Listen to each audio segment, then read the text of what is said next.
Today we're looking at the smallest and largest Zabuza statues in my collection. The first one is made by Bull Studios, who's been around for about a year now, and a lot of awesome concepts based off the 7 Swordsmen of the Mist. This is the first one being made in the line, and as you open it up, you'll notice we have an edition size card, and I was lucky enough to land number 1 in that bottom left corner you'll see. Then on the back, we'll see Bull Studios logo. Before we begin to unbox him, I do want to say that this is what we call a WCF style statue. I believe that stands for World Collectible Figure, but either way, what it is it's a style of statue where the character has a little bit larger of a head and a smaller body and a nice diorama to go with them usually.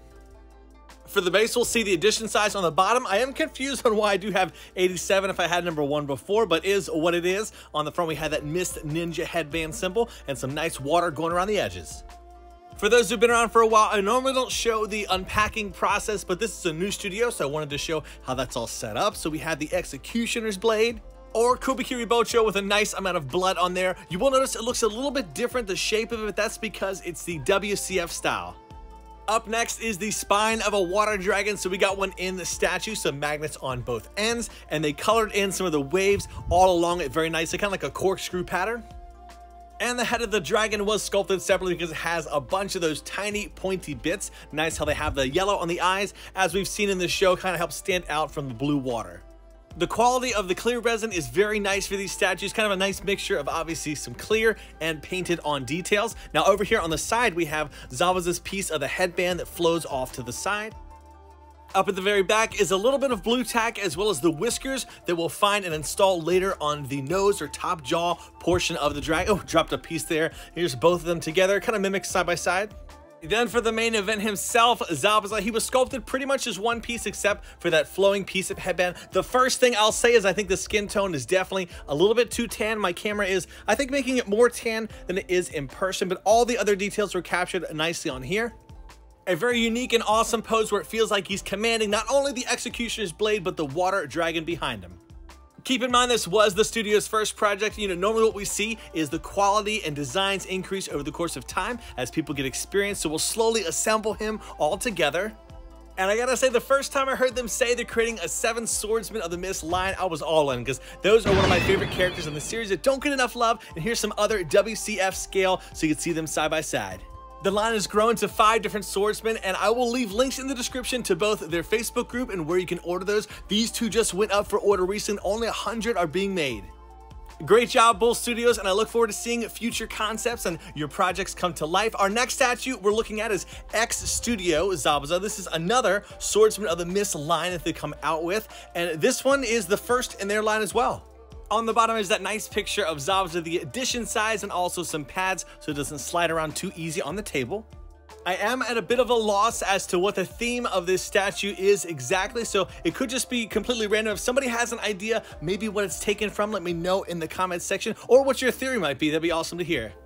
Definitely an interesting mixture of both stone and column rubble, as well as a nice tree in the center here to mount him to. Here's where his feet are going to key into, and then we also have some other notches for some accessories that we'll show later.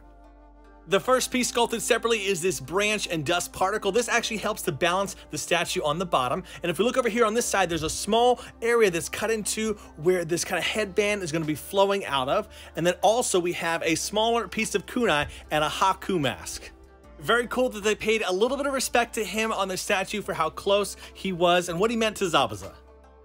I always love it when statues kind of throw in these teaser or Easter egg moments in the statue without taking away from the main focus. On the back of the statue, they did sculpt one of these cloud or dust particles separately, so just keys in there with a magnet. A very nice organic feeling base, and then we have Zabuza. So on the foot is that steel rod that goes up the leg, the way he attaches himself to the base. And then as you can see, the more popular blue and black outfit. I've always been curious to see a statue of him in the original one, where it's the camouflage and shirtless, but great job with the skin tones here, some marking and some cuts all over the arms and biceps. Great job all around with his proportions though, because Zabuza was lean yet muscular at the same time. There's also the notch where the head will key into as we get this onto the base. Now, I actually love how they did this head sculpt. I've never seen this done before, so the wrappings and the head are all together in one. And wow, did they capture his likeness perfectly. Now, for those that don't know, Zabuza is my favorite character. You might be thinking like, what? Why him? Well, there's a specific reason and a story behind it. I'll go ahead and link a video here as well in the description so you can check out later why that is. Now for the Executioner's Blade, really well done. Some rust, a lot of damage going on here. It's in some need of some iron, if you know what I'm talking about. Let me know in the comment sections below if you remember that hidden ability that we learned the sword had later in the series. But seriously, wow, one of the greatest renditions of the sword that I've seen made for a statue. No one's ever done it like this before, so a lot of awesome things to appreciate.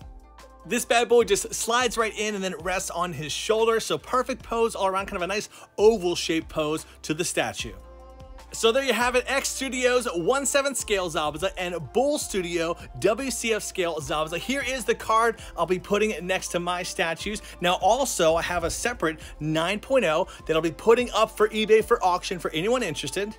Be sure to head over to Bull Studio Facebook page so you don't miss out on those that just went up for pre-order. And also here's that video I mentioned. I'll see you in the next. Do what you love and love what you do. Bam out!